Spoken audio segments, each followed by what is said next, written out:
والتفت الساق بالساق إلى ربك يومئذ المساق. بسم الله الرحمن الرحيم. الحمد لله رب العالمين والصلاة والسلام على رسوله الأمين وعلى آله وأصحابه ومن تبعهم بإحسان إلى يوم الدين. أما pembahasan yang lalu kita telah masuk pada ayat yang menyebutkan tentang sifat ridha bagi Allah Subhanahu wa taala.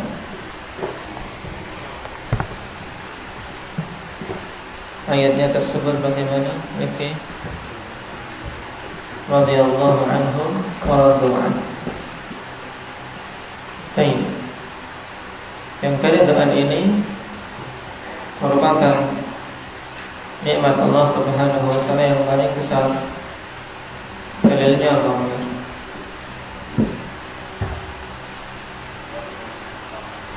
Wa ridwanun minallahi akbar. Nah,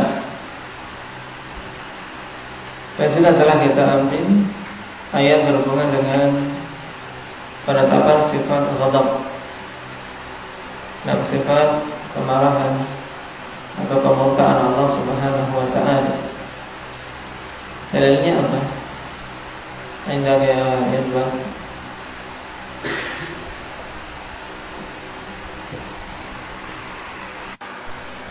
Naam, wa may yaqtul mu'minan muta'ammidan fajazaohu jahannam khalidan fiha wa ghadiba Allahu 'alaihi wa la'ana. Baik. Sebagian ahli batin menyatakan ghadab itu disebabkan karena mendidihnya darah, kemudian merupakan sifat kekurangan. Makanya mereka tidak mau menetapkan sifat ghadab bagi Allah Subhanahu wa taala. Bagaimana jawabannya? Indah kali.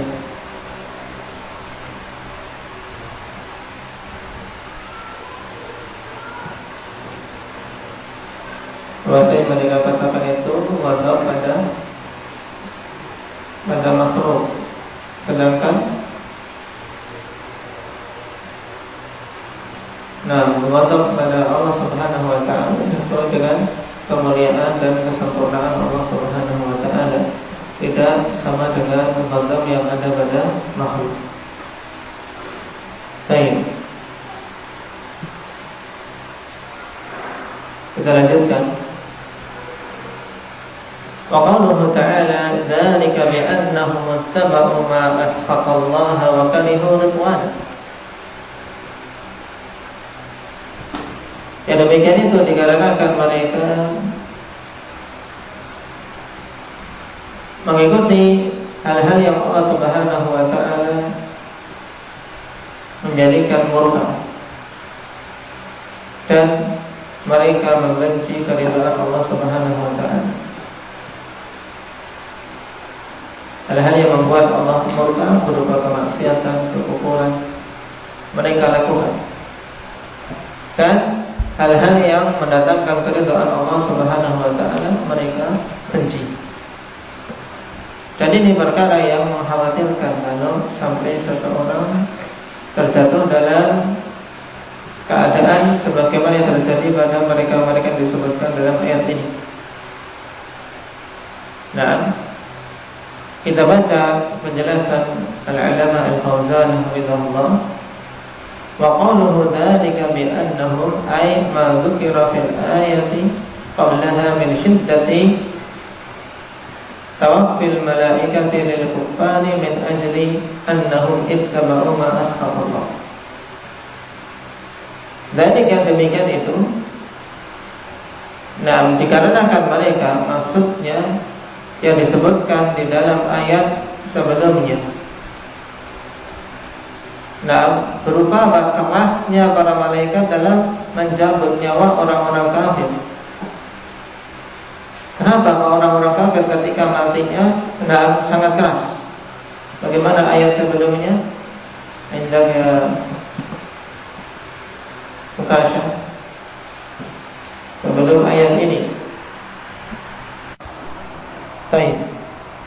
Allah Subhanahu wa taala katakan di ayat sebelumnya, ayat yang ke-berapa? 27 berarti. Fa kaifa idza tawaffatuhumul malaikatu yadribuna wujuhahum wa adbarahum.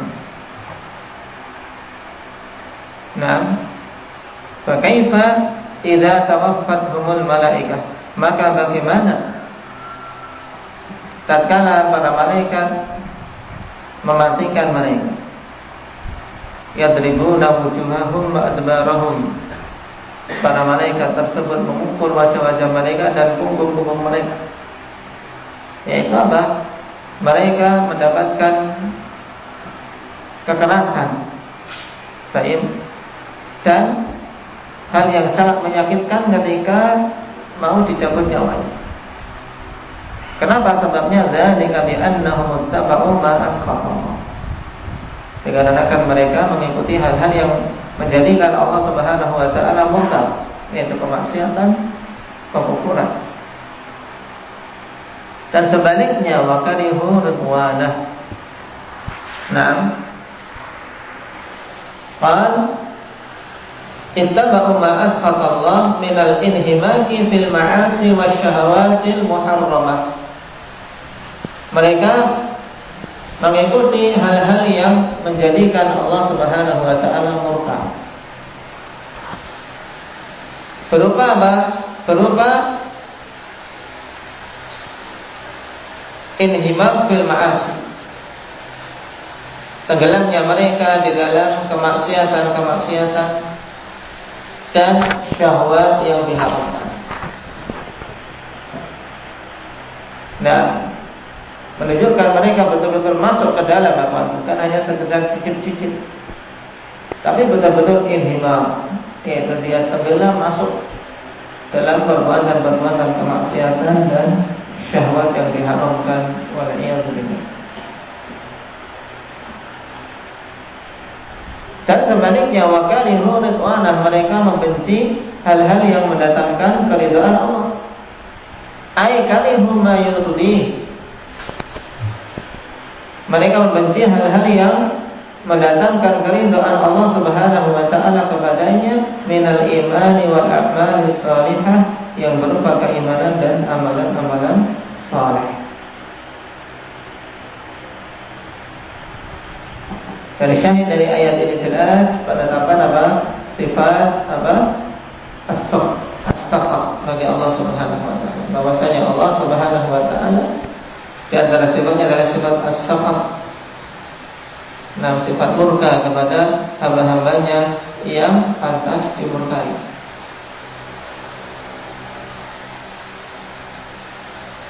Baik. Ayat berikutnya Allah Azza wa Jalla, falamma asafuna intaqamna minhum. Maka tatkala mereka menjadikan kami marah. Mana asafuna ay aghdabuna. Baik. Jadi tatkala kaum tersebut menjadikan Allah Subhanahu wa taala murka, maka kata Allah, intaqamna minhum, kami pun hukum mereka. Nah, baik, Allah Subhanahu wa taala hukum tatkala mereka menempuh sebab-sebab yang menjadikan Allah Subhanahu wa taala murka, berupa penerjangan dan pelanggaran maksiat-maksiat.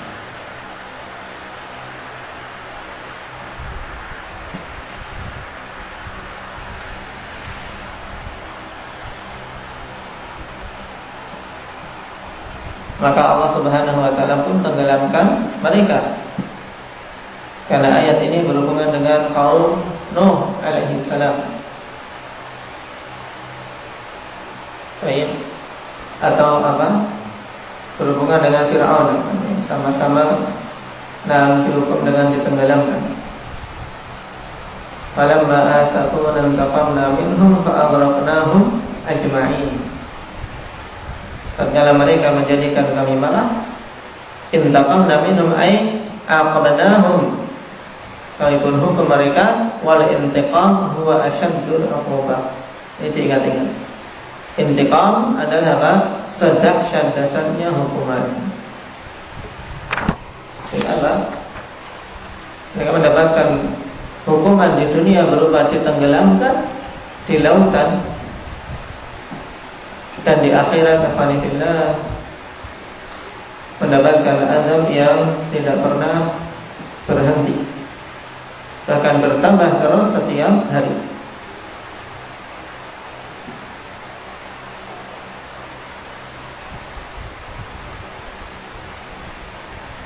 Makanya Allah Subhanahu wa taala jadikan mereka sebagai ibrah bagi orang-orang belakangan depan. Faja'alnahum salafan wa matalan lil akhirin. Sebagai permisalan, pelajaran bagi kita semua, bahkan untuk Fir'aun pun, untuk ibrah orang-orang setelahnya. Dan Allah Subhanahu wa taala kembalikan jasadnya dalam keadaan utuh untuk ibrah, agar tahu ini hasil akhir orang-orang yang kufur pada Allah Subhanahu wa ta'ala. Wa qawluhu walakin karihallahum bi'atahum fatabbatahum. Dan ayat yang lain berhubungan dengan penetapan sifat al-karahiyah. Kalau pada ayat tadi, falamma asafuna intaqamna minhum, penetapan sifat ghadab juga, sifat asif. Nah, kain yang bermakna ghadab.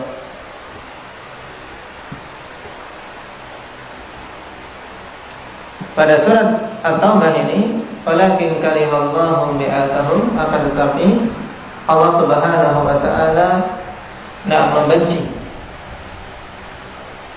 berangkatnya mereka bersama dengan kaum mukminin di dalam peperangan. Fatabbatahum, maka Allah Subhanahu wa taala pun tahan mereka dari keluar bersama kaum mukminin. Dan ini merupakan perkara yang mengkhawatirkan kita semua. Alhamdulillah, tatkala seorang hamba Allah Subhanahu wa taala tidak menyukai si hamba tadi melakukan amalan-amalan kebaikan dikarenakan jeleknya hati dia.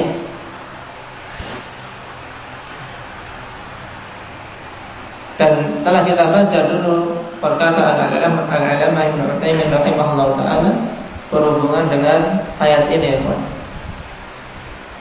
Nah, ayat ini termasuk ayat yang hendaknya menjadikan lanjutan bagi kita, jangan sampai bermalas-malasan pada amalan kebaikan atau berakhir-akhir pada amalan ketaatan. Kenapa? Karena khawatir tatkala ada pada diri kita rasa malas, ada pada diri kita kesenangan untuk berakhir-akhir pada kebaikan sehingga saling ketinggalan. Ini menunjukkan bahwasanya Allah tidak suka memang kita kita maju, tidak suka kita melakukan amalan-amalan baik dikarenakan kejelekan jiwa kita. Karena Allah Subhanahu wa taala katakan berhubungan dengan orang-orang munafikin, kenapa orang-orang munafikin tersebut padahal bersama Nabi sallallahu alaihi wasallam. Nah, mereka mendengar ucapan-ucapan Nabi, tapi dikarenakan buruknya hati mereka, Allah Subhanahu wa taala tidak suka mereka ikut keluar bersama kaum mukminin. Nah, walakin karihallahu bi'atahum ay abghadallahu khurujahum ma'akum fil ghazw. Allah tidak menyukai, yang menjadikan Allah murka keluarnya mereka bersama kalian di dalam peperangan. Makanya fatabbatahum, sebagai balasannya Allah Subhanahu wa taala habasahum 'anil khuruj ma'a. Allah tahan mereka dari keluar bersama engkau wahai Muhammad. Ditahan untuk apa? Untuk tidak ikut berperang. Ada saja halangannya, ada saja perkara-perkara yang menjadikan mereka tidak ikut melakukan ketaatan. Wa khadalahum qada'an wa qadaran. maka Allah Subhanahu wa taala tidak berikan pertolongan kepada mereka secara apa? Secara ketetapan kauni. Berdasarkan takdir Allah Subhanahu wa taala tidak bantu mereka. Dan seorang dikatakan makhdhul, makhdhul yaitu tatkala tidak diberi pertolongan oleh Allah Subhanahu wa taala.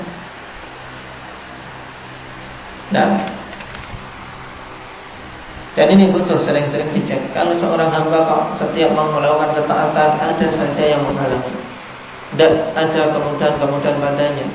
Kemudian seringnya dia akhirnya terluputkan dari kebaikan, maka banyak-banyak mengecek keadaan hatinya. Khawatir di sana ada nifaq yang menjadikan dia banyak ketinggalan. Karena ketika Allah Subhanahu wa taala mengetahui hati seorang hamba itu baik, dan Allah Maha tahu hati seorang hambanya, maka Allah akan berikan kemudahan-kemudahan. Tapi si hamba ini kok malah ketika mau melakukan amalan kebaikan banyak kesulitan, banyak halangan.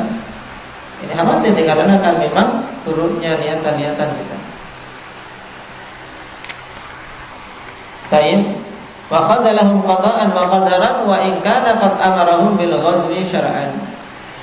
Allah Subhanahu wa taala berikan pertolongan kepada orang-orang munafik yang tersebut secara takdir, walaupun secara syar'i Allah memerintahkan mereka semua untuk ikut berperang. Wa aqdarahum alaihi hissan lakinnahu lam yu'inhum alaihi li hikmatin ya'lamuha. Dan Allah Subhanahu wa taala berikan kemampuan kepada mereka secara apa? Secara luarnya. Mereka mampu sebenarnya untuk ikut pergi, tapi tidak dibantu oleh Allah. Sehingga mereka merasa berat. Orang-orang munafikin, orang-orang yang paling bagus jasadnya, baik, mereka apa? Kelihatan kuat, berbicara baik. Secara fisik mereka mampu, akan tetapi lam yu'inhum alaih, Allah tidak berikan pertolongan kepada mereka li hikmatin ya'lamuha, berdasarkan hikmah yang Allah Subhanahu wa taala ketahui. Faqad bayyana hadhihi al-ayah allati ba'daha fi qawlihi walau kharaju fikum ma zadukum illa khabala. Dan sungguh Allah Subhanahu wa taala telah jelaskan di antara hikmah yang karenanya Allah Subhanahu wa taala tidak memberikan pertolongan kepada kaum yang seperti ini untuk ikut berperang, orang-orang munafikin. Dalam ayat setelahnya Allah katakan, seandainya mereka keluar bersama kalian, ikut di tengah-tengah barisan kalian wahai kaum mukminin, mazadukum illa khabala, tidaklah mereka menambah kalian kecuali apa? Kecuali berbagai macam permasalahan, semakin menambah lemah, semakin menambah repot. Kenapa? Karena mereka kaum yang tidak memberikan semangat, tapi memberikan penggembosan, kayak memberikan kekacauan di tengah-tengah barisan kaum mukminin. Wal'iyadzubillah. Sehingga kaum yang seperti ini, khonifillah, keberadaannya memang apa? Memang banyak memberikan motor, sehingga mereka tidak diberi pertolongan oleh Allah Subhanahu wa taala untuk ikut berjuang bersama kaum mukminin. Siapa mereka ini?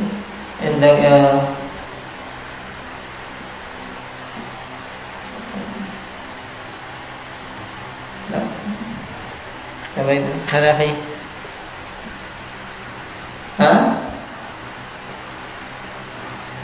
Orang-orang munafik. Kenapa sampai tidak diberi pertolongan oleh Allah Subhanahu wa taala?